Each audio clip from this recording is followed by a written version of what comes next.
Hi, എൻ്റെ പേര് doctor Sahya Venugopal. നമ്മുടെ ഒ പിയിൽ വളരെയധികം ഗൈന കേസുകൾ വരുന്നുണ്ട്.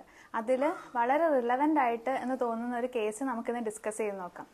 32 വയസ്സുള്ള ഒരു പേഷ്യൻ്റാണ്.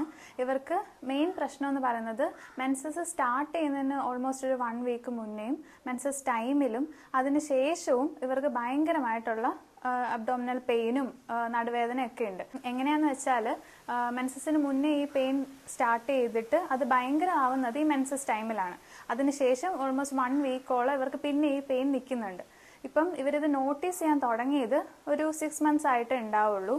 അപ്പം ആ ടൈമിലൊക്കെ ഇവർ പെയിൻ കില്ലേഴ്സ് ആയിരുന്നു എടുത്തുകൊണ്ടിരുന്നത്. ഇപ്പോൾ ഒരു ആയുർവേദിക് ട്രീറ്റ്മെൻറ്റ് എടുക്കാം എന്നുള്ള രീതിയിലാണ് നമ്മളുടെ അടുത്തേക്ക് വന്നത്. അപ്പോൾ ഈ പേഷ്യൻറ്റിന് ഒരു 8 വയസ്സുള്ള മകനും കൂടെ ഉണ്ട്. ഇവർക്ക് പ്രഗ്നൻസി ടൈമിലോ അല്ലെങ്കിൽ ഡെലിവറി ടൈമിലോ മറ്റ് കോംപ്ലിക്കേഷൻസ് ഒന്നും ഉണ്ടായിരുന്നില്ല. അപ്പോൾ നമ്മളടുത്ത് വന്നപ്പം ഒരു റുട്ടീൻ ചെക്കപ്പിൻ്റെ ഭാഗമായിട്ട് നമ്മളൊന്ന് സ്കാൻ ചെയ്യാൻ വേണ്ടി വിട്ടു. അപ്പോൾ ആ ടൈമിലാണ് ഇവർക്ക് എൻഡോമെട്രിയോസിസ് ഉണ്ട് എന്നുള്ള കാര്യം നമ്മൾ നോട്ടീസ് ചെയ്യുന്നത്.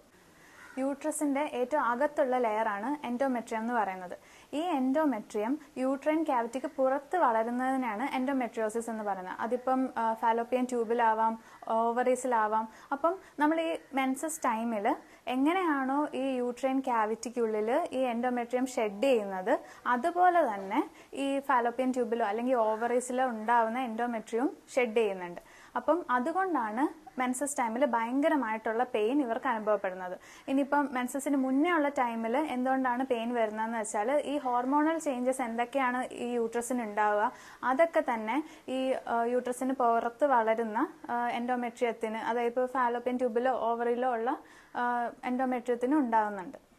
ഇനിയിപ്പോൾ ഈ പേഷ്യൻറ്റിന് നമ്മൾ എന്താണ് ട്രീറ്റ്മെൻറ്റ് കൊടുത്തതെന്ന് നോക്കാം. ഇൻറ്റേർണലി നമ്മൾ അവർക്ക് മെഡിസിൻസ് കൊടുത്തിട്ടുണ്ടായിരുന്നു. എക്സ്റ്റേണലി നമ്മൾ കൂടുതലും പഞ്ചകർമ്മ ട്രീറ്റ്മെൻറ്റ്സ് ആണ് ഫോക്കസ് ചെയ്തിരുന്നത്.